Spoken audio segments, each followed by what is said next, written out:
I'm going to start just by backtracking for 1 minute, a little bit to the end of Perek Daled. Um, Last week we basically finished Perek Daled, and this week we start something completely new. And there's one word I want to focus on, which we spoke about it very briefly a while back, but now I think is worthwhile to just expand on this a little bit. The word Toldot. So the word Toldot, I pointed out once, um, appears 13 times in all of Tanakh, as in Eile Toldot or Sefer Toldot. It appears many, many more times in other kinds of contexts, but as a description of a thing, right? Whatever that thing is, Toldot appears 13 times in all of Tanakh. 11 of those are in Sefer Breisheet, which leads me to the conclusion that if I had to really give a title to the book of Breisheet, it would be Sefer Toldot. It's not Sefer Breisheet. It is the book of Toldot, because the entire book could be read as a series of Toldot. There's a brief introduction. It's called Perek Aleph of Sefer Breisheet, the creation story, and then there are 13 books of Toldot, and they actually have some features.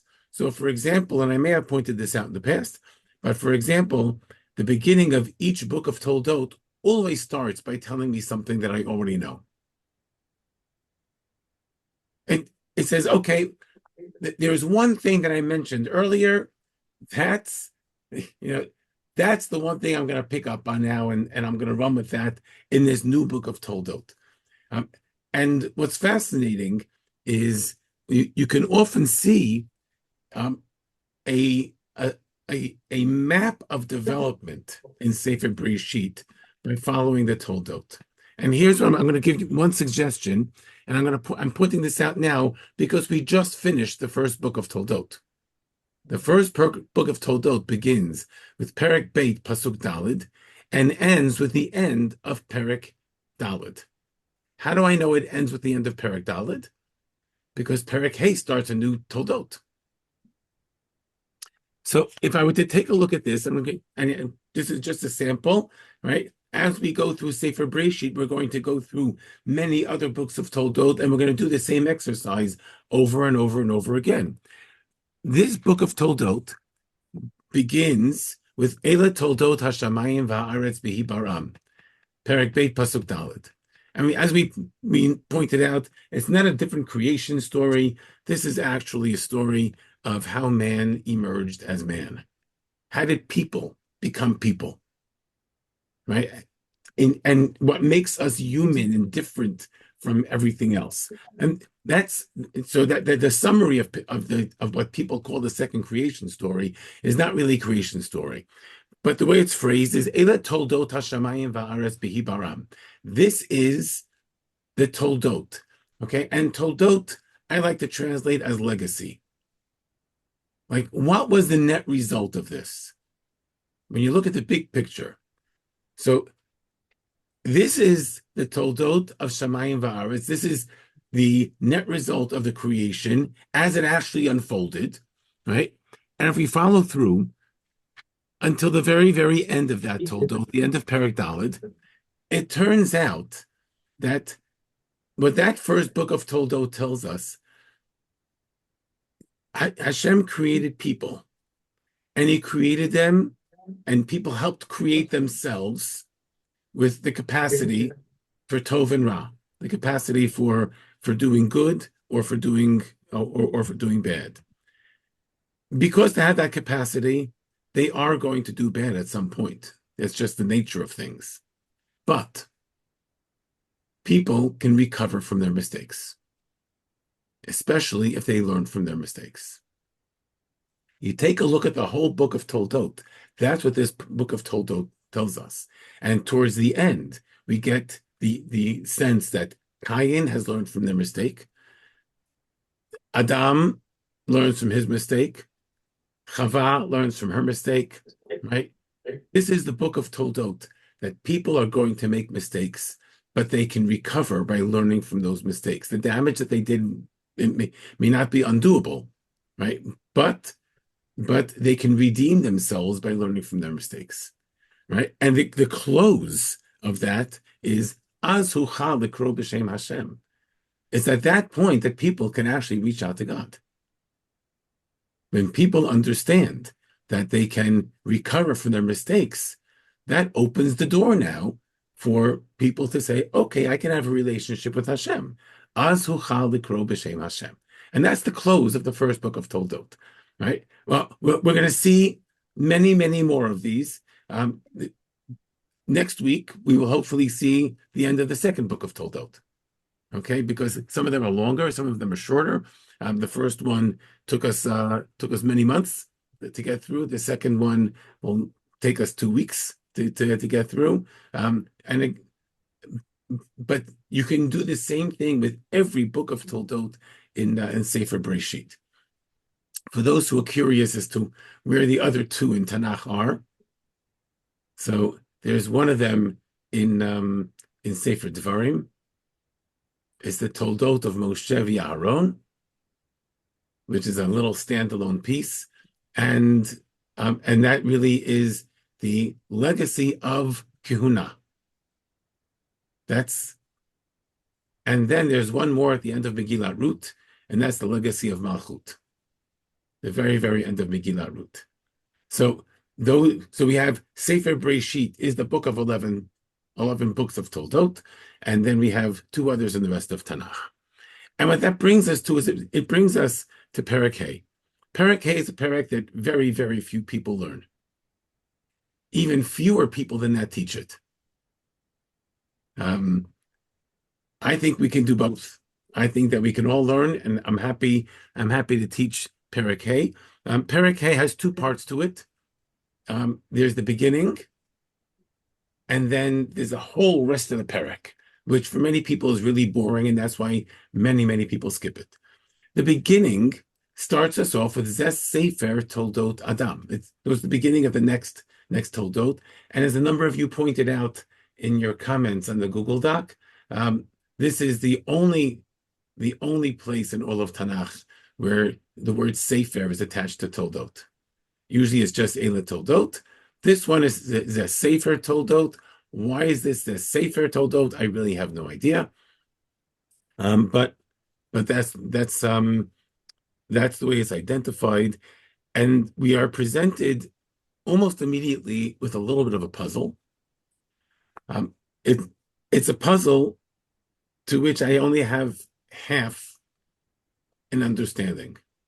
So let me share with you the puzzle, and I'll share with you my half understanding, and maybe somebody here will be able to fill me in a little bit better. When you read through the first 2 psukim of Perek Hay, so the first 2 psukim of Perek Hay remind us distinctly of Perek Aleph in Sefer Breisheet. First of all, the name of God that's used is Elokim. That name was the name they used throughout Perek Aleph. In Perek Beit and Perek Gimel, there was a different name. There was Hashem Elokim, right? But Perek Dalet was a little different. But here we go back to Elokim. That's number 1. Number 2, we have the language of Zachar u'Nekeva B'Ra'am. Now, Zachar u'Nekeva is very much a Perek Aleph language, and the notion that the man and the woman, meaning the 2 flavors of people that Hashem created, they were created simultaneously. That's a Perek Aleph notion. In Perek Beit, man is created first, meaning the male is created first, and he exists for who knows how long. And then at some point, Hashem decides to create the female, right? But Perek Aleph has them being created simultaneously. Zachar u'Nekeva bara otam. And here we have almost the identical phrase in the beginning of Pasuk 2, Zachar u'Nekeva bara'am. And we also have a blessing, Vayevarech otam, which is also a Perek Aleph thing. In Perek Beit and Gimel, the second creation story that people sometimes identify it as, we don't have blessings, we have curses. We have Arur, not Baruch. But in Perek Aleph, we have Baruch. So the language over here that's used is very, very much the language of Perek Aleph. There's one phrase that echoes Perek Beit, and that's the very, very end of Pasuk 2, Biyom Hibaram, on the day of their creation. With that, those two words together, they appear in the beginning of the second creation story. Okay, so we have this opening over here very clearly is reminding us of Perek Aleph with a little bit of a hint to Perek Beit. But so that's sort of the framing of this. And here's the puzzle. I mentioned this once before. Now it's time to actually try to maybe make some sense out of it. Perek Aleph already presented the first half of this puzzle. Hashem wanted to create people, right? Naaseh Adam b'tzalmenu kidmutenu. He wanted to create people with Tselem Elokim and Demut Elokim. We did not define what Tselem and Demut are, but we know that Hashem's plan was to create people with Tselem Elokim and Demut Elokim. You go to the very next pasuk in Perek Aleph, it says that Hashem creates the man, or creates the humans, B'Tselem Elokim, and it says it, B'Tselem, I think 3 times in pasuk 27 in Perek Aleph. So, for some reason, Hashem wanted to create the humans with Tselem and Demut. In Perek Aleph, that didn't happen. If we take a look right here in Perek Hey at pasuk 2, right? Zachar, sorry, it's the first pasuk, the very end of the first pasuk, Bidmut Elokim Asautam. He created him with Demut. So Perek Aleph says that Hashem created man with Tselem Elokim, but not with Demut. Perek Hey says that man was created Bidmut Elokim, but not with Tselem. And that's the puzzle. So I'm going to open the floor to anybody who thinks they understand what's going on over here.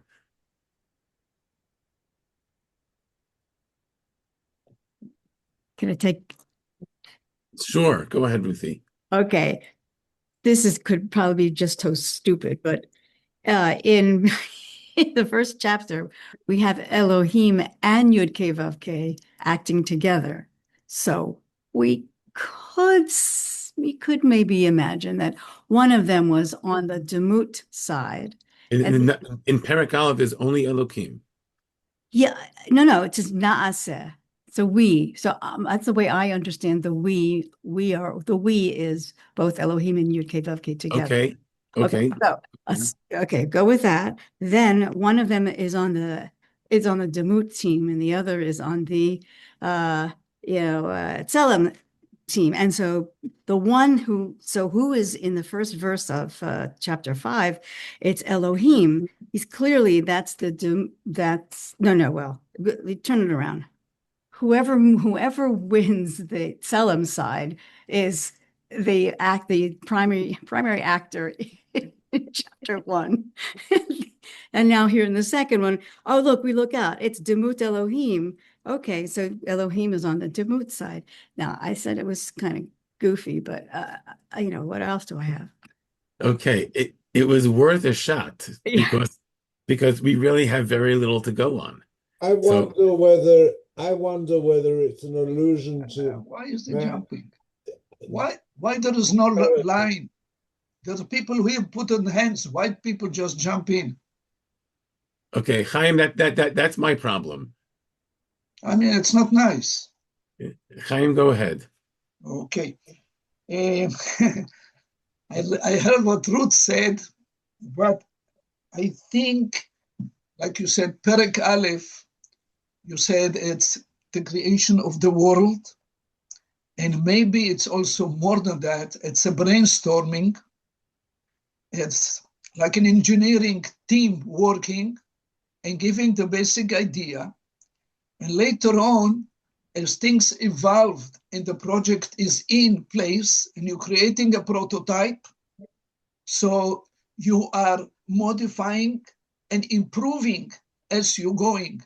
And actually, Pasuk Gimel of this perek he already is saying, ויחי אדם 30 ומעט שנה ויולד בדמותו כצלמו. So you have those two images that is into one, that it's already integrated, and it could be that one is spiritual and one is physical. Thank you. Okay. And I see one more hand raised over here. Rose, go ahead. Okay, so my first thing is a question before I give an opinion. So my understanding is Tselem is in the image of God, Hashem, and Demut is in the likeness. Am I correct or am I incorrect? That's the way it's translated in the King Okay. James, but I don't know what those words mean. No, because you see, if you're in an image, it's like a twin, right? If you're an identical twin, you're an image of each other. You're identical, you're the same. In the likeness is you look alike, but you're not the same.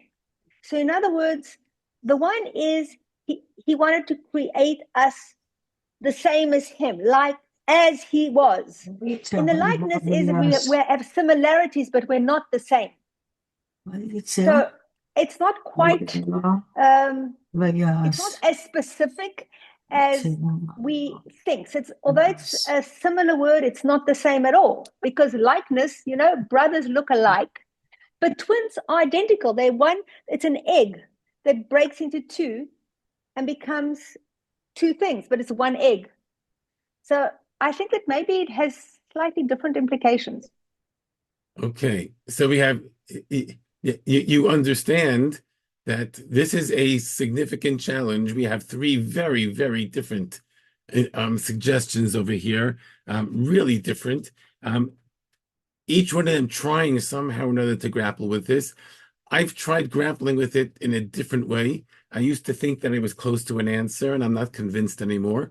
But if I go back to some of our earlier discussions, we pointed out that there really are two aspects of God that are presented to us, particularly in the in Perek Beit, but there are hints to this in Perek Aleph as well.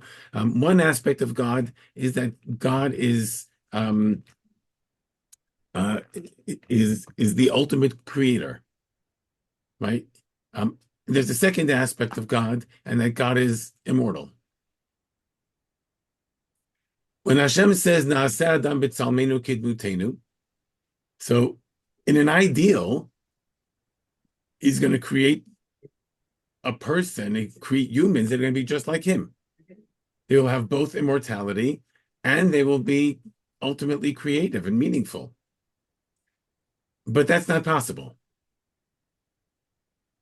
because that would mean that we are gods. So we may be like gods, but we're not gods. So while that's the ideal, and that's expressed in Na'aseh Adam b'tzalmenu kidmutenu, in reality, what was created was a human with tzelem Elokim, but not with Demut. Things happened in Perek Beit and Perek Gimel in Gan Eden. And as a result of what happened in Perek Beit and Perek Gimel in Gan Eden, so we are no longer in the Tzelem, in the Tzelem Elokim, we are now in the Demut Elokim. I want to ask also, what is the difference between Vayas, Vayitzer, Vayivra? Okay, so very, very briefly, Vayitzer is to form. You take things that are there and you shape them, you form them. Vayas is when you put things together. Right? You take two pieces of wood, you put them together, and you make something. Vayivra is to create something from nothing. Okay. So anyway, that's my suggestion. I used to like it. I can't figure out though which one of those is Tselem and which one of those is Mut. Is Tselem the immortality, or is it Tselem the human creativity?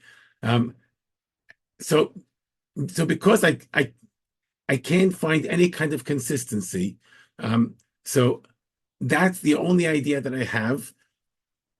I'm not convinced that it's good, but but I thought it was valuable to see the challenge over here and to realize that there are lots of possibilities. Let's take one more comment before we move on over here. Go ahead, Chaim. Is it possible to say that Dmut is the outer form that God created, but Selem is the inner development of trying to be imitatio Dei, to be like God, and the development through good and evil?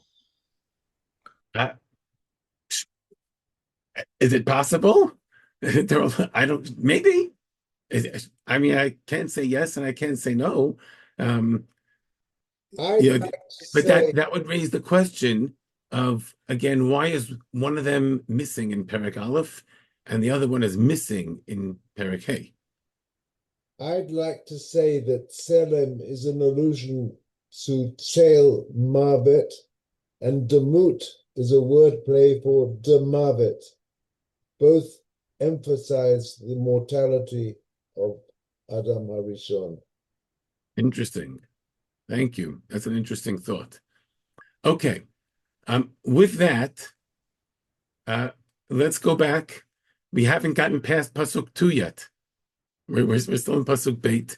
And now, so those first two Pasukim sort of lay out for us, right? We have this thing, we're linking back to creation, right? We know that man was created, right? This is stuff that we already know, and the Torah is repeating it. And the third pasuk is also something that we know, and the Torah is repeating it, and that is that the man has a son named Shet, and that's in pasuk Gimel, in the third pasuk. That one, as somebody pointed out a few minutes ago, that one is created. He's born in the Tselem and Demut of his father. He's not born in the Tselem and Demut of God. He's born in the Tselem and Demut of his father. So here we have almost an ironic situation where Hashem is not able to create people in his Tselem and his Demut, but people can create people that are in their Tselem and their Demut. And I think that's interesting. Is there's a subtext running through here, and maybe even next week we'll look a little bit more into that. Okay, and so that's the opening, right? Most of what we have over here is a repetition or a reframing of things that we already know, and then we get to the second part of the perek. The second part of the perek, for those who have read it, know that it is gripping. I mean, there are very few prakim in Tanakh that are as interesting and gripping as the second part of this perek. It basically is a list taking us through 10 generations from Adam through Shet, telling us how old was Adam when Shet was born, how old was Shet when his son was born, Enosh, how old is Enosh and then how long he lives afterwards. So we have basically a long genealogical table going through 10 generations. Most of the time, when people see genealogical tables, they just turn the page. But today, we're not going to turn the page. And those who looked at this in advance and left their notes on the Google Doc already pointed out why it might be valuable not to turn the page. There are a number of things to observe in this genealogical list. Number one, there is the formula, right? So if we take a look, starting with Pasuk Gimel, Vayechi Adam shloshim u'ma'at shana, that man lived 130 years. Adam lived 130 years. Vayoled bidmuto kitzalmo, he bore a child who was within his Tselem and Demut. Vayikra et shemo Shet, he named him Shet. Vayehiyu yemei Adam acharei holido et Shet. Right. So, and how long did he live after Shet? Shmona me'ot shana, 800 years. Vayoled banim uvanot. There were other sons and daughters, but we're not going to talk about them. Vayehiyu kol yemei Adam. So the sum total of Adam's life, It is Shame Ot Shana Ushloshim Shana Vayamot. He lives 930 years and he dies. That's the formula. In Adam's case, there are a few aberrations because he's the first. It says it a little bit differently. You have that Bidmuto and Ketzalmo. You have a strange phrase in the fifth pasuk, pasuk Hey. Vayihi kol yemei Adam asher chai. Is that phrase asher chai is a strange phrase. Don't know what that means. It doesn't say it by anybody else, but it says it over here by man, by Adam. But aside from that, this is the formula.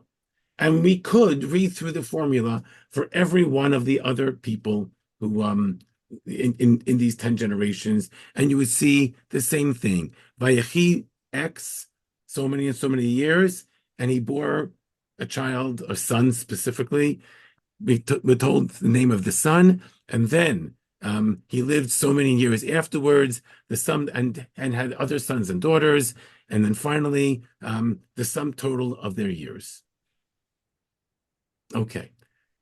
So the first thing to notice is that there's a pattern, right? The pattern sets up expectations, and in most of the cases, at least 70% of the cases, the expectations are met if you simply follow the pattern.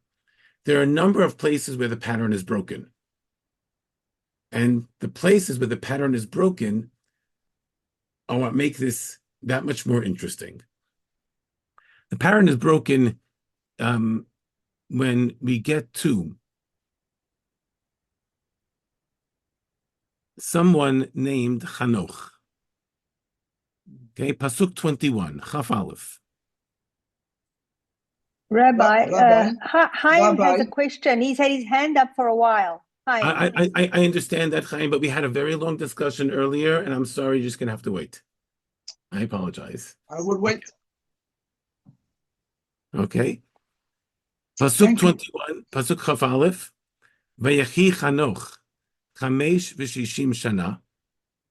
He's 65 years old. Vayoled et Metushalach, when he has a child named Metushalach.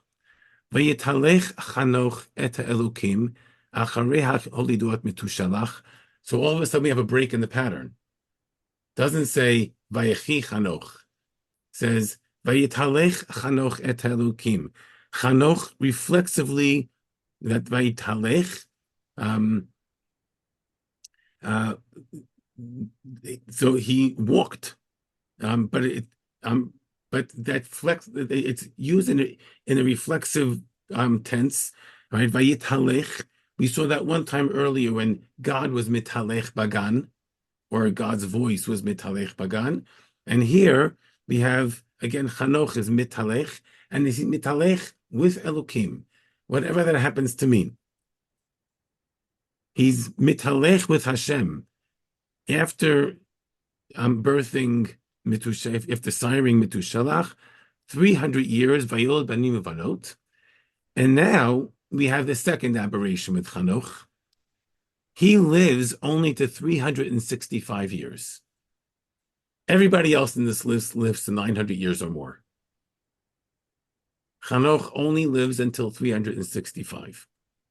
And then, Pasuk 24, Chaf Daled, is the third aberration. Again, Vayitalech Chanoch et Elokim. That same phrase is repeated. Ve'einenu, but he's not here anymore. Ki lakach oto Elokim. Because God took him. Doesn't say Vayamot. God took him. So we have our pattern, and the pattern works for 70% of the generations, but here we have a break. Something unusual. Right? Chanoch, he lives only 365 years. Twice it says, Vayitalech Chanoch et Elokim. When we get to the next generation, to two generations further, we get to somebody whose name is Lemech. Lemech is also a little bit of an odd character, because when you take a look at Lemech, there are two things we know about Lemech. Number one, he names his son, and he gives an explanation for his son's name.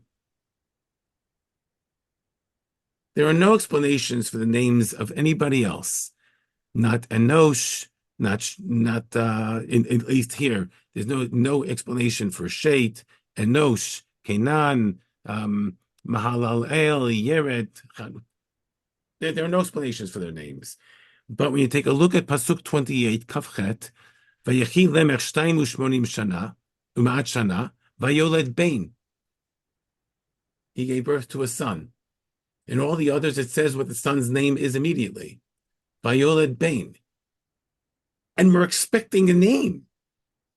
And instead of giving us a name, the Torah says, wait a second. Not so fast. And it's the pasuk afterwards that says, here's the name, and here's the explanation for the name. His name is Noach. And we have a lengthy explanation for Noach's name. And then we're told that Lemech lives 777 years. So aside from Chanoch, who lives 365, Lemech is the other one who lives less than 900, but he lives this number of 777 years, which should ring a bell for us. Because in the previous perek, we had something about 7 identified with Cain, 77 identified with Lemech, right? Cain's 6 generations down from Cain. And now we have a new Lemech, and this one is 777. Right? So there seems to be some kind of progression, some kind of a pattern that clearly links this back to the previous parak. So we have our genealogical table. It follows a formula, and the formula is great because it's boring. That's what makes it important. Because when you have a boring formula, it's easy to spot where the formula is broken. Okay? And it's those breaks that make it interesting. Okay, so that's one thing that we're gonna take a look at, and that is the aberrations. There's something else that we're going to look at, and after this, we have a few questions. And you know what? Let's take. I see 2 hands raised. Let's take the raised hands now, and then we'll come back to this in a couple of minutes. Chaim, you've been waiting very patiently. Pasuk Gimel. You were talking about all the history and the name of the frequency of all the generation. So right away, Pasuk Gimel, question is, what about Cain and Hevel? Why it's not mentioned? Because all the other ones, when mention a person who gave birth to the next generation, mentions their first name, and then later on, he had different kids. Here, ויחי אדם 30 ומעט שנה ויולד בדמותו כצלמו ויקרא את שמו שת.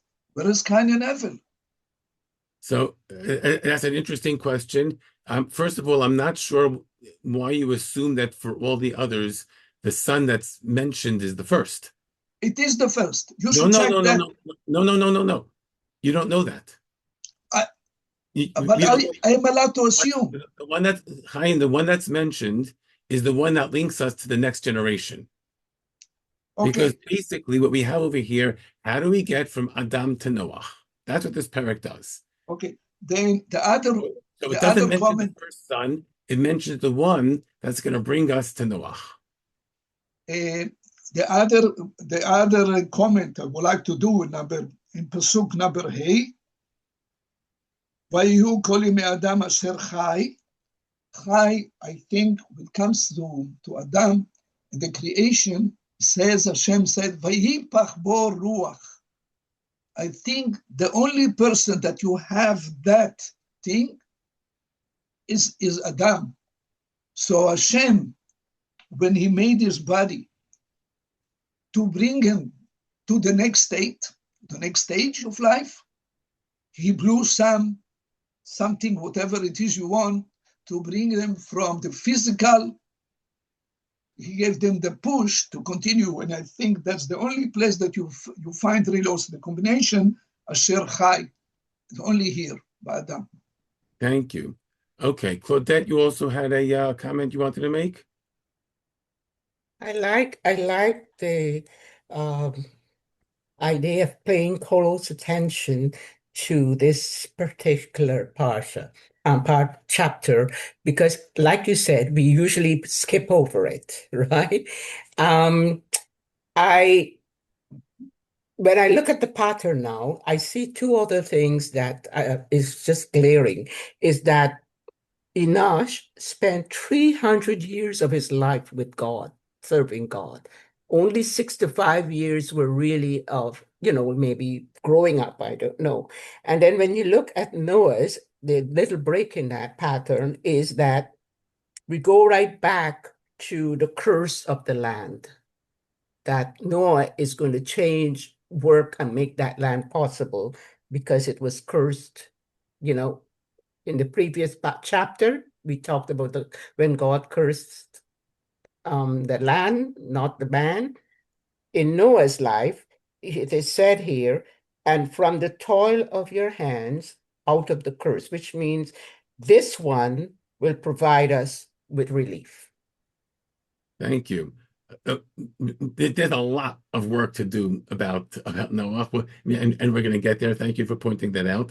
Chaim, by the way, just so you should be aware, the term Asher Chai does appear somewhere else when the Torah summarizes Abraham's life.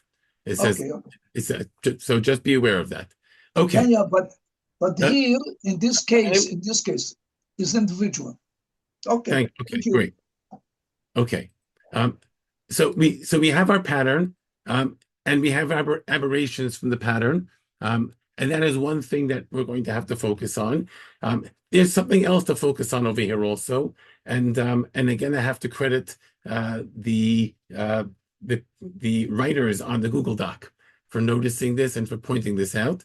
A number of people noticed that there are a lot of similarities between the names that are listed here in the genealogical table from Adam to Noach, and the genealogical table, which was much briefer in the previous parak, from Cain down to the three children of Lamech.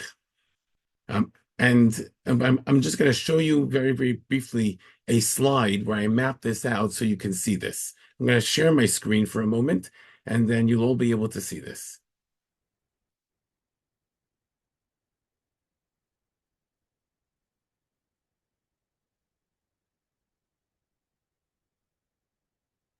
And here's the problem of having too many things open on my screen. There we go.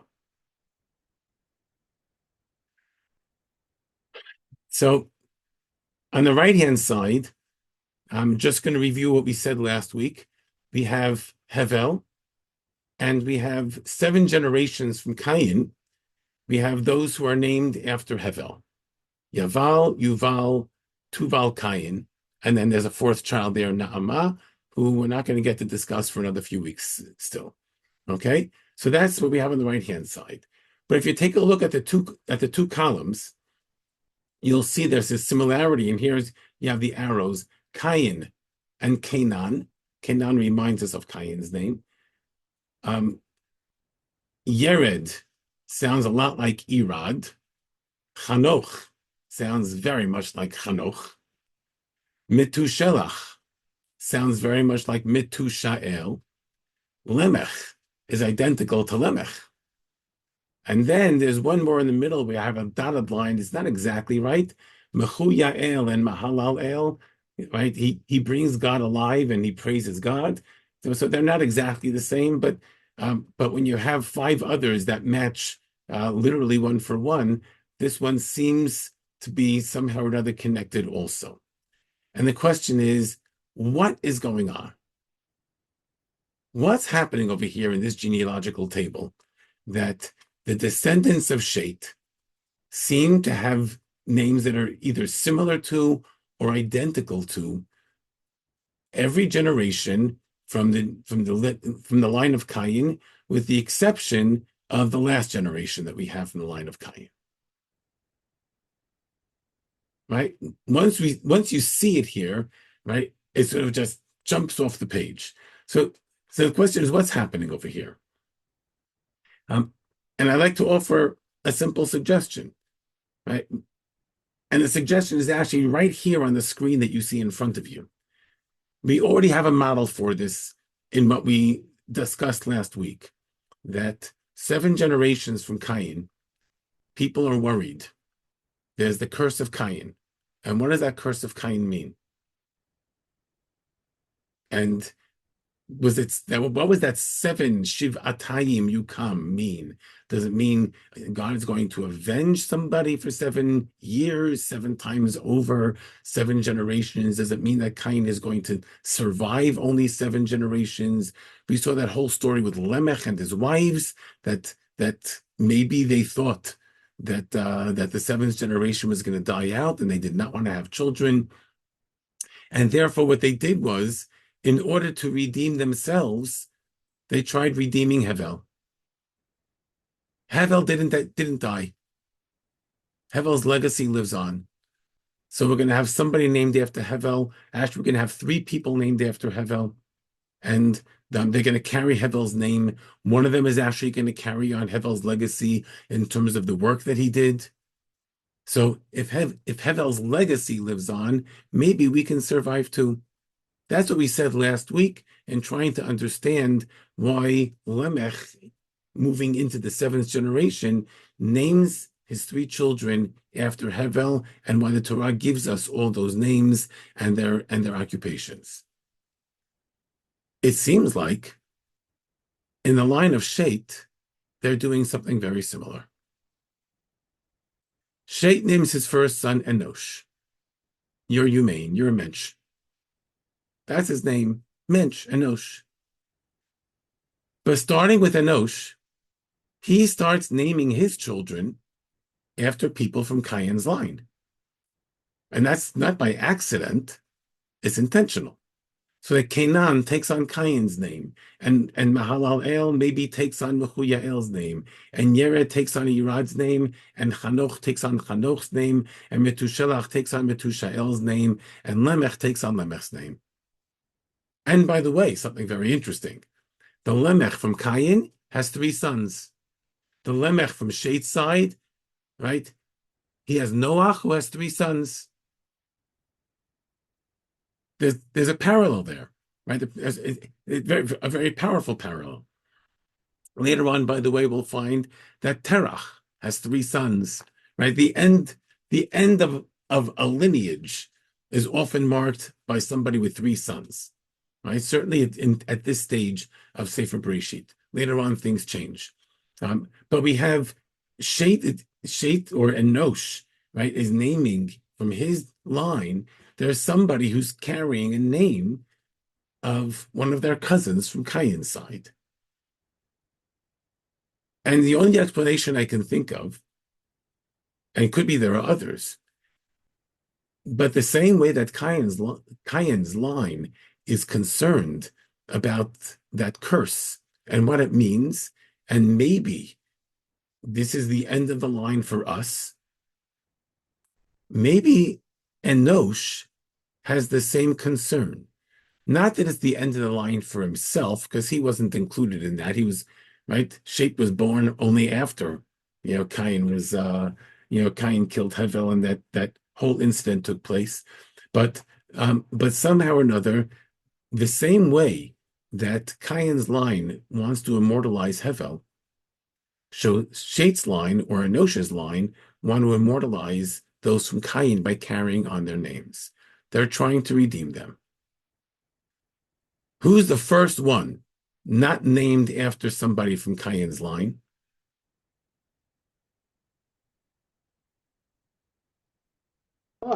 Noach. So in every generation, by the time the son was born, they already knew what they were going to call him. And that's why it says Vayoled et, and it gives us the name. Because that name is waiting to be redeemed.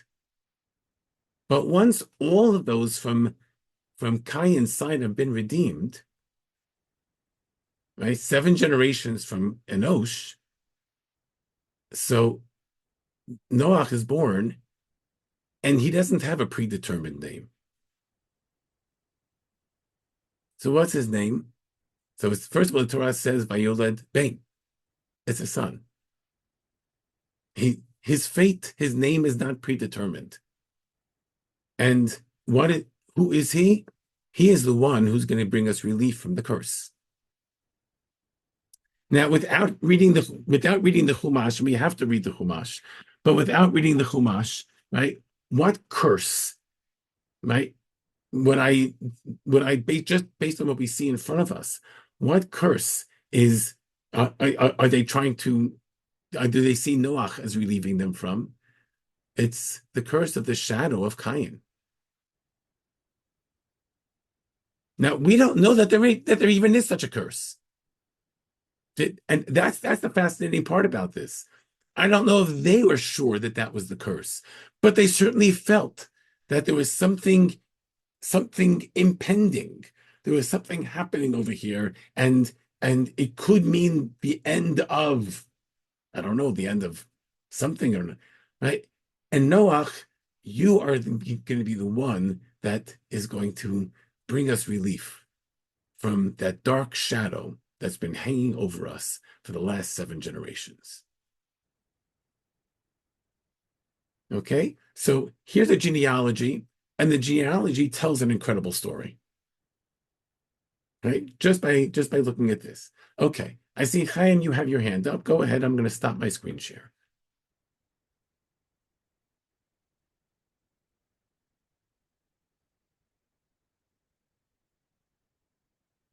Chaim, if you're talking, you're muted, so nobody's hearing you right now.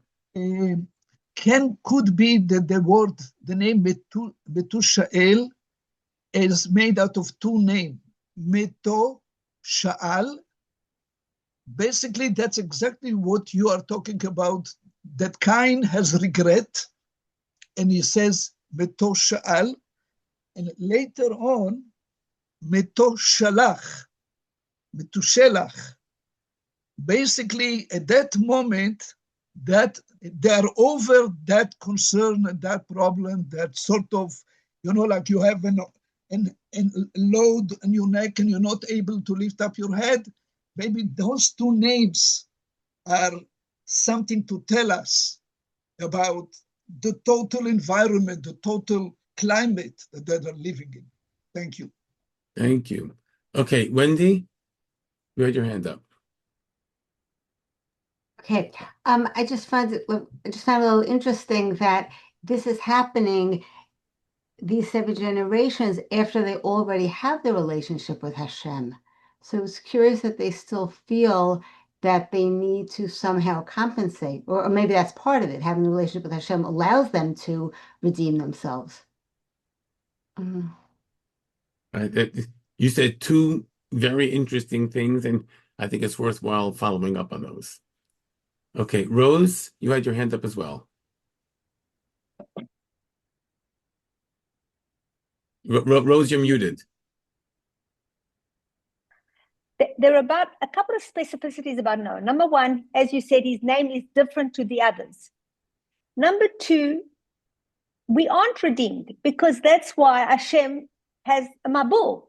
So the 7 years and the 7 years, and yes, that's the disaster. So the mabul comes, and we are all wiped out, excepting for the one whose name is different, and his children, Noah. So their worry was justified, because look what happened. And for a reason. It's not that it didn't happen without reason. So when I think about them trying to approximate themselves to Hashem, that just didn't happen. So that's fascinating. I actually said that in the shir. I seem like I'm a contrarian. No, I actually said that in a shir about 20 years ago. And when I walked in the next time to the shir, I regretted having said it. So that's me. I regret. It's a fascinating idea, because what Rose is pointing out is maybe they weren't wrong. Maybe there is a curse, because they all do die out. And Noach is the only one who survives. He didn't save them. He saved himself, and he saved humanity, right? But so we're gonna get to that. We're gonna have to explore that a little bit further, as to why I had regrets. The fact that I had regrets doesn't mean that you need to have regrets. right? You can stick with your idea, but we're going to explore this a little bit further. All right, I'm looking at the clock now. We have just a few minutes, and in those few minutes, we have a number of aberrations here. One of them we'll have time to speak about, and the other one we're going to have to save until next week. The aberration that we have to speak about is Chanoch. What is going on with this person who lives only 365 years, but 300 of them are Vayitalech Chanoch et Elokim. So I want to point something out, first of all, that this language of Vayitalech, so we found it earlier in the garden, right? That the Kol Hashem or Hashem was Mitalech in the garden. You find it later on with Noach. Et Elokim Hitalech Noach. Noach did the same thing. He walked with God, and you find it with Avraham. Hashem tells Avraham, "Hitalech lefanai." So this term hitalech comes up one other time in Sefer Breisheet, at the very end. We actually read it just 2 days ago. The language of lehitalech in Sefer Breisheet for sure is associated either with God or for those who are following God or walking closely with God, either following behind like Noach. Et ha'elokim mitalech Noach means that God is leading and Noach is following, or with Abraham, where Abraham is being asked to lead.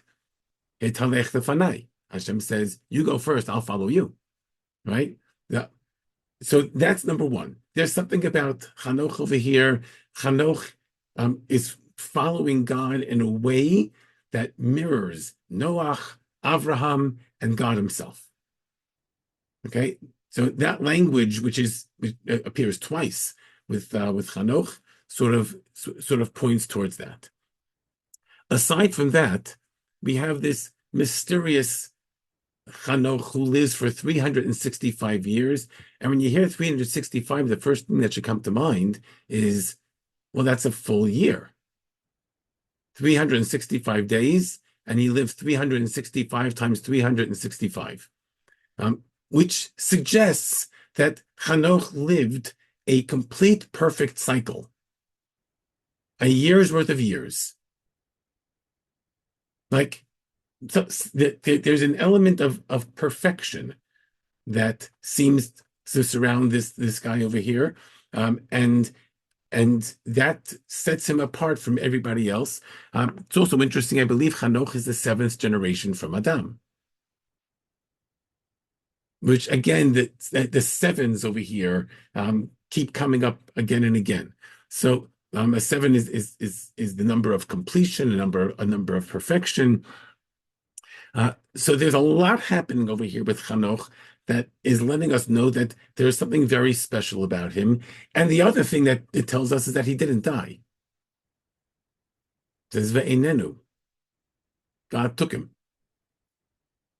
So there's a Midrash that says that, yeah, Chanoch was a really good guy, and Hashem was afraid he was going to sin, so he decided to kill him before he could sin. The Midrash says that. Personally, I'm actually very uncomfortable with the Midrash like that, because it sort of undoes the whole purpose of creation. The purpose of creation is for people to make choices. You see, you're not going to let him live out to finish making his choices. He's done a good job up until now, right? There's something about that Midrash that leaves me very uncomfortable. But I'll share with you one idea over here. It's a little bit of a crazy idea. I think the first place I've seen this expressed is in the Ibn Ezra. And the Ibn Ezra says, yes, Chanoch never died. And the Ibn Ezra uses a fascinating language. He says, he doesn't use that language, he doesn't say it over here. He says it in his commentary on Sefer Devarim. But the Ibn Ezra says, you should know that it's possible to defeat the Kruvim.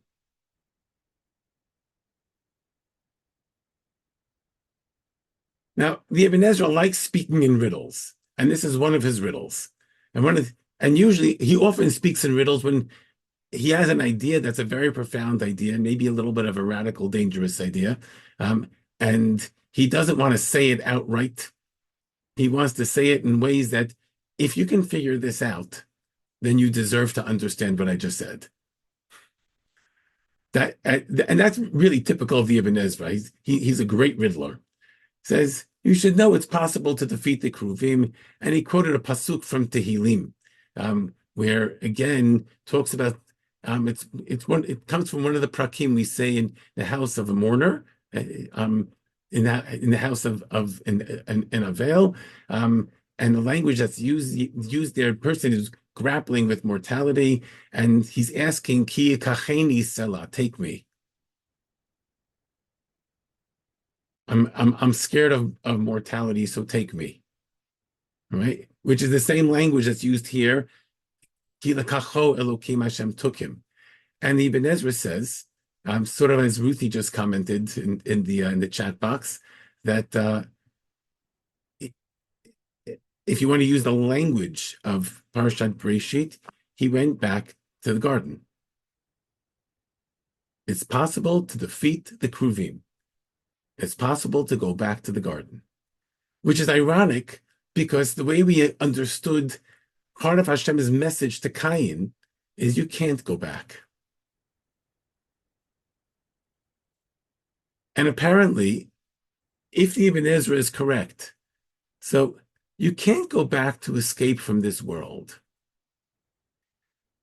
But the Ibn Ezra says, for those people who reach a level of human perfection,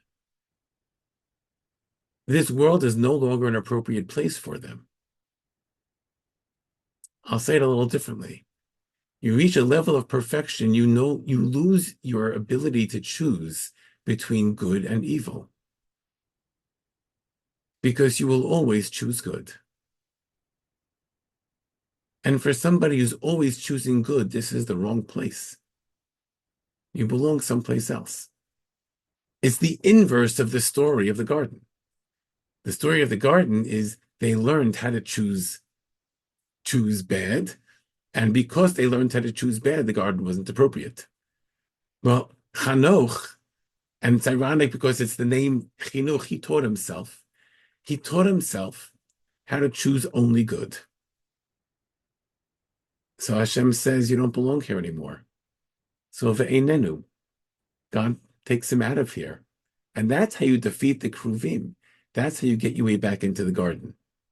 Not by taking out a sword that's bigger or longer or stronger than theirs, but by achieving a level of perfection that says you no longer belong in this world. The Gemara talks about, a very limited number of people who fell into a similar category, people who never died. Right? I think there are 3 people who never died, according to the Gemara, and Hanoch is one of them, because they didn't belong in this world anymore.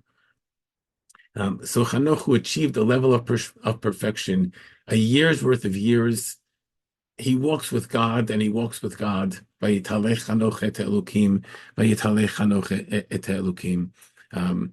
So he is removed from this world, and this sort of gives us the inverse, the inverse of what we saw earlier. That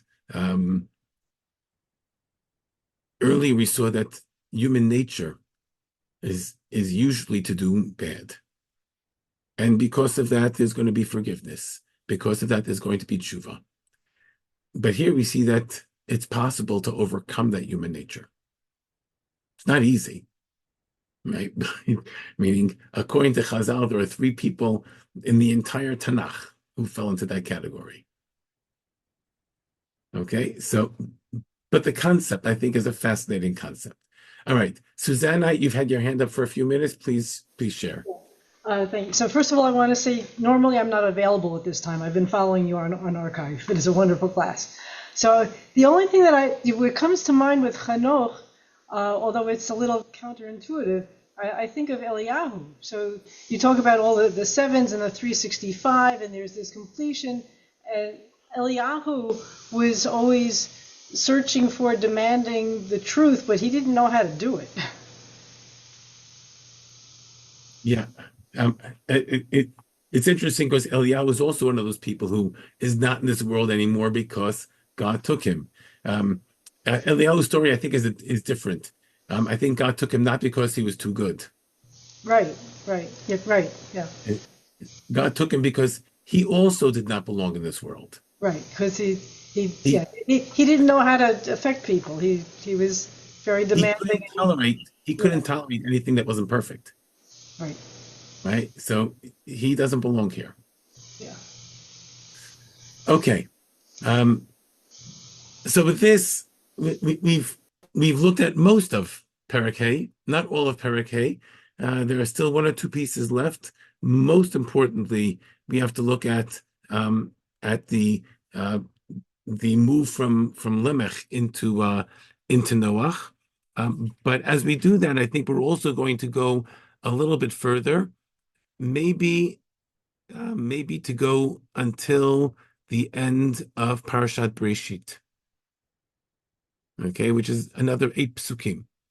Okay, so for next week, for those of you who are going to prepare and share your really incredible insights, so we're going to pick up with the end of Perek Hay, and then move on into the beginning of Perek Vav, through Pasuk 8, through Pasuk Chet. I'm going to wish you all happy snow, keep cold, keep warm, enjoy the snow, and have a good week, and we'll see you next week. Thank you, Rabbi. Thank you. Thank you. Thank you, everybody. Amazing class. Thank you.